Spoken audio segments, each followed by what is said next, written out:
What's good, YouTube? Man, we back with another reaction video. This is actually a requested reaction from a few of my subs.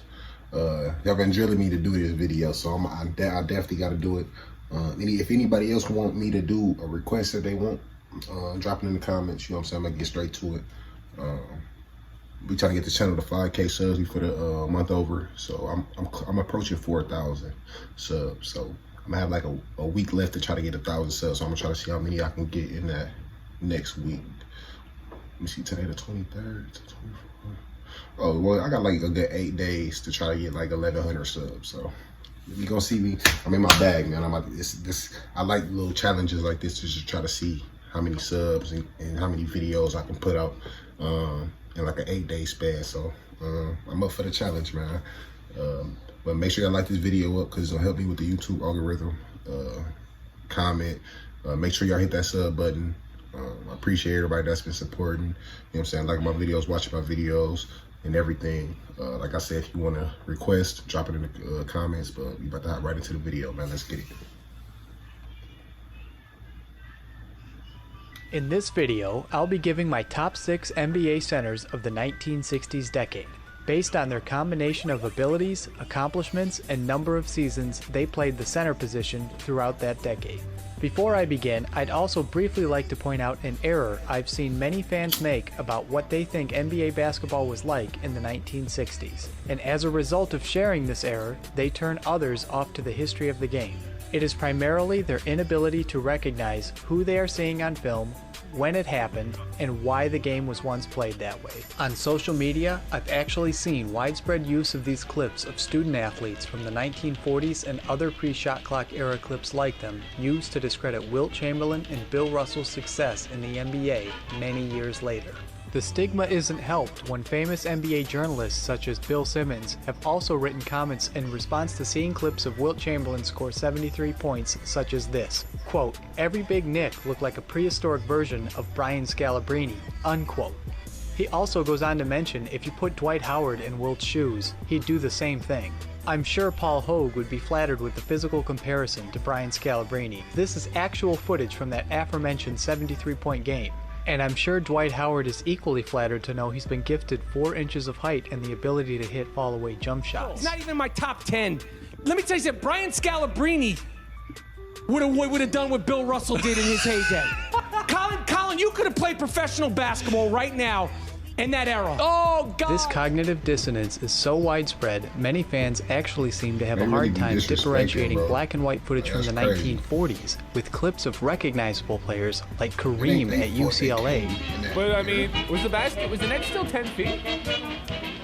I'm surprised I didn't see peach baskets out here though. Oh, rebound! Oh! He dunked it! He dunked it! Was that the first dunk ever? In my opinion, it's important to learn exactly who we are looking at, when we are looking at them, and at what stage of competition.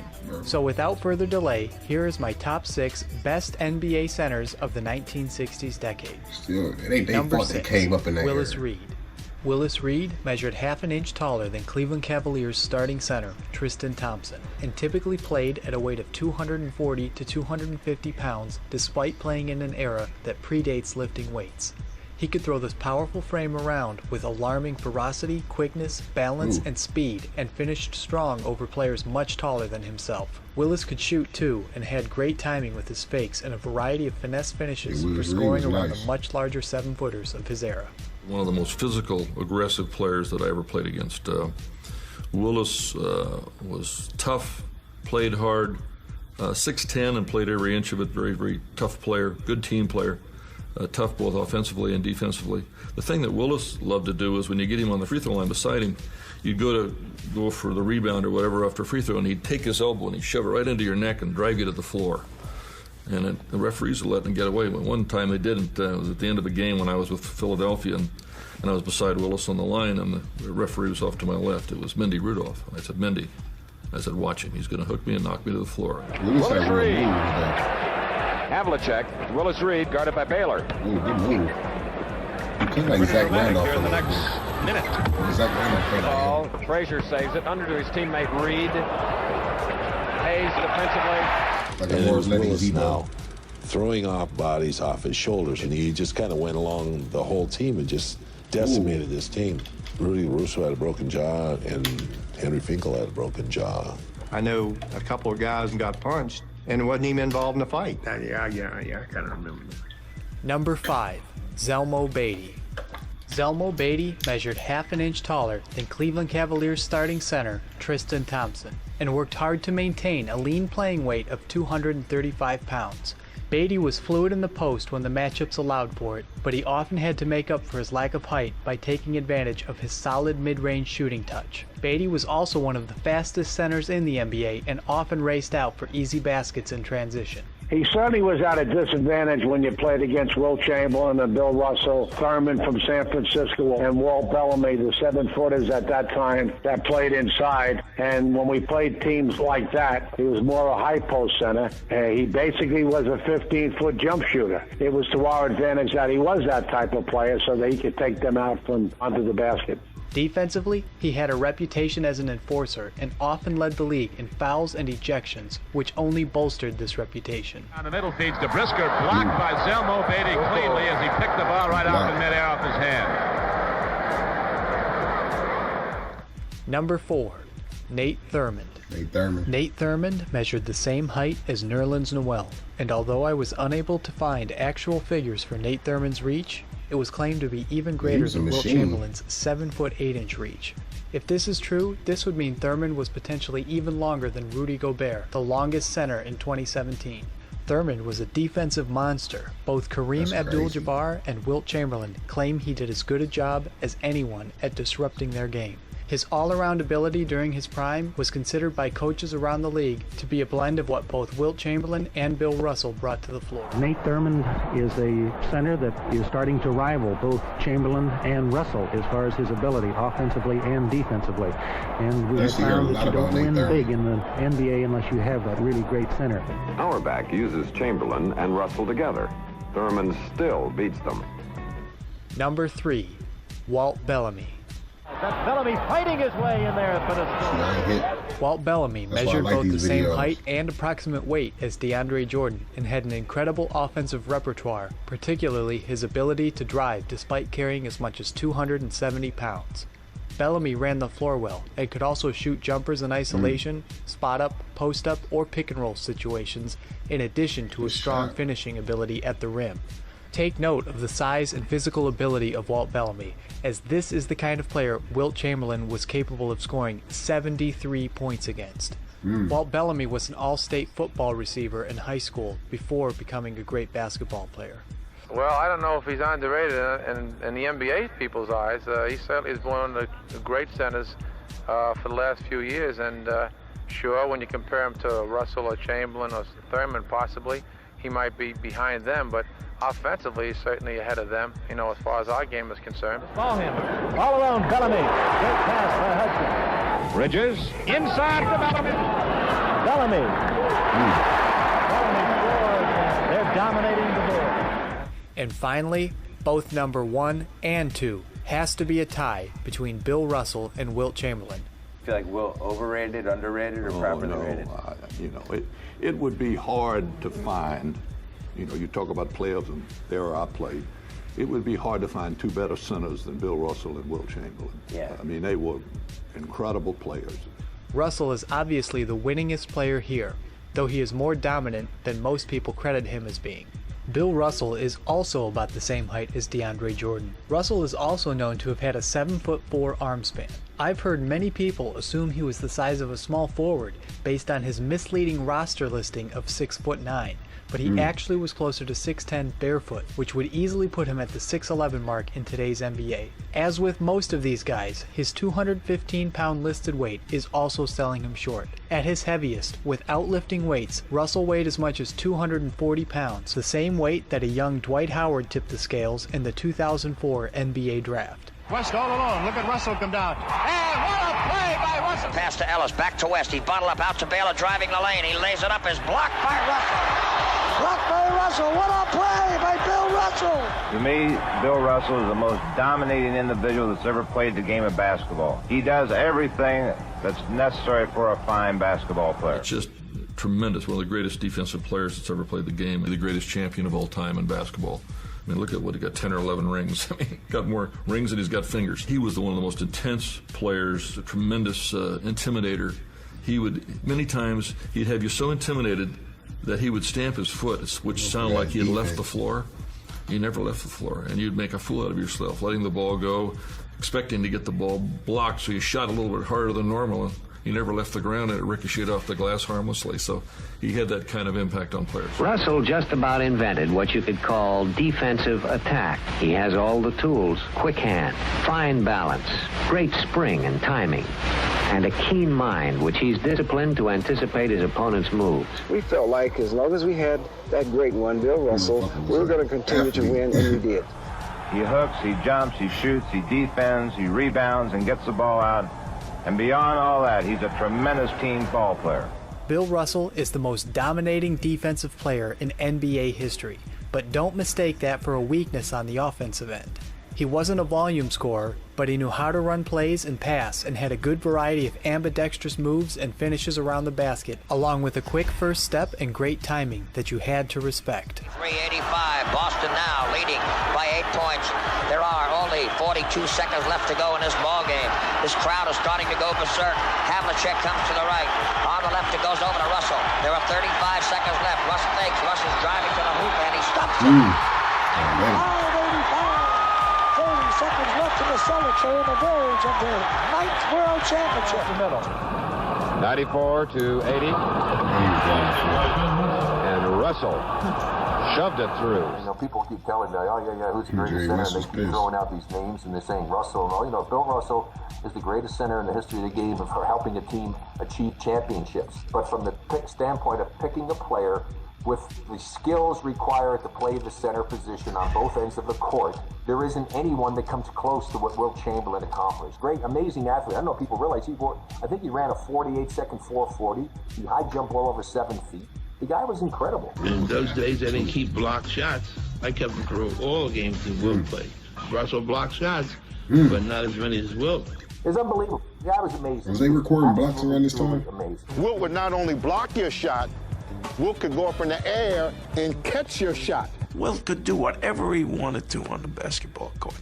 Strong, palmed a bowling ball, a 16-pound bowling ball. Then put his fingers in the sockets and the holes, palmed it like that, held it out. Wilt Chamberlain is measured to be the exact same height and within a fraction of an inch of the arm span of Rudy Gobert, the absolute longest player and third tallest in the 2017 NBA season. Wilt outweighed Gobert by a whopping 50 pounds or more in muscle and tipped the scales at 290 to 310 pounds for the majority of his career, weighing as much as 320 pounds by only his 5th NBA season, which would outweigh any player in the 2017 NBA season. As far as all-time greats go, only Shaq has ever been heavier. Combine this with Wilt's world-class track and field athleticism in not only leaping and running events, a trait he shared with Bill Russell, but additionally field events that required strength, such as throwing the shot, which he held a state record for in Pennsylvania before his 17th birthday. There are no shortage of incredible accomplishments and stories that testify that Wilt Chamberlain is probably the strongest player to ever step on an NBA court. So it should be easy to understand why he dominated against centers that are in fact every bit the size of modern NBA centers. Wilt could run as fast as anyone, and though he sometimes broke out in transition, he preferred to post up in half-court sets to take advantage of his immense size and strength in the post with fall-away jump shots, finger rolls, and dunks. He was so strong the league learned wrestling him for position after he received the ball was already too late and would quickly put you at risk of fouling out, such as with Darryl Imhoff and Wilt's NBA record 100-point game. Well, for me, what comes to mind is just how physically dominating Wilt was. I mean, his size and strength and athletic ability, he had a great variety of really incredible strong points to his athletic skills. People don't realize that, you know, when he went to the University of Kansas, he competed in the shot put and the high jump and the quarter mile, in addition to playing on the basketball team. You know, he was really a superlative athlete. And he was the greatest athlete I think that's ever lived. The strongest man that's ever played this game. Strongest basketball player that ever lived. They always said he was by far the strongest person who's ever played the NBA. Absolutely. I mean, he lifted me up like with one arm like nothing. He was so powerful. He came to the gym and he would do a tricep extension that the big guys, the strongest guys, would do, let's say, 120 pounds. He would come and he would do 150, 170 pounds. That's how strong he was. You know, Wilt was so coordinated, and he was a powerful man. You never wanted to make him mad, but he was a wonderful physical specimen. He was tall, as you know, and powerful, and run and jump, and very agile. He was an incredible player. Back to Luckwood, into Chamberlain. Smoke the rest right there.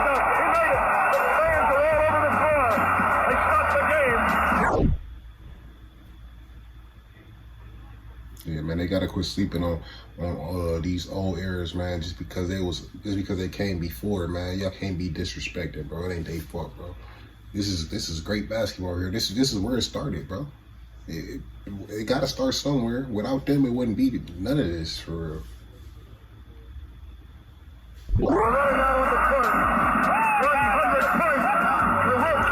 You can't compare to what they're doing now. It's just the evolution of man, the evolution of sports. There were 12 pro teams in the NBA by the time Bill Russell retired. At one point, there were 8 teams. That's correct. As few as 8 teams. Still, and if anyone watching this video has assumed fewer teams is a good reason not to appreciate players from that era, consider this for a moment. Those 6 Hall of Fame centers I just showed you all battled against each other on different teams during the 1965 NBA season. A season with only 9 teams. That meant nearly 70% of the league's centers ended up a Hall of Famer. The other 3 teams weren't far behind in talent, with the Royals fielding a 277 to 285 pound monster named Wayne Embry. That was Wayne Embry. Not many people get in his way. The Royals have some other fine ball players. For instance, we'll call him the human redwood tree. Wayne Embry there, number 15. He's agile and he's a good scorer. A 4-time NBA All-Star, who despite being the shortest center in the league at that time, had nearly the biggest hands in NBA history that measured 12 inches across. And according to Oscar Robertson, Embry had a reach as long as Bill Russell's. The Detroit Pistons had a Tyson Chandler-sized 7-footer named Reggie Harding. And finally, the Los Angeles Lakers fielded a rotation of 3 6'10" centers, and Darrell Imhoff, a future All-Star, Gene Wiley, and Leroy Ellis. Those guys, plus the 6 players I highlighted throughout this video, were getting the lion's share of minutes of any NBA center in the 1965 NBA season. At no point in NBA history has there ever been a greater density of center talent. Not the 1980s, not the 1990s, the mid-1960s through to the early 1970s had the greatest density of Hall of Famers playing center position in NBA history. That concludes my video of top 6 centers from the 1960s. Please hit like and subscribe for more content, and follow me on Twitter at WiltC man, that was a good ass video, man. We definitely got to give the centers in the 1960s, we got to give them their flowers, man. We definitely got to do that, bro. And usually be like the casual basketball fans that usually be trying to disrespect them, but that's why we got my channel right here, because I don't disrespect the greats. I don't disrespect no legends. If you a legend, there's no way you should be getting disrespected. I don't give a fuck what era you played in. But with that being said, I hope y'all enjoyed the video. Like this video up, comment, subscribe. I appreciate y'all. If y'all want another request, a video that y'all want me to do, drop it in the comments. With that being said, I'm about to get to these other videos. So y'all stay safe, stay tuned, and we out, man. Make sure y'all hit that sub button too, because we're trying to get to 5K before the month over. But yeah, man, stay safe, stay tuned, and we out.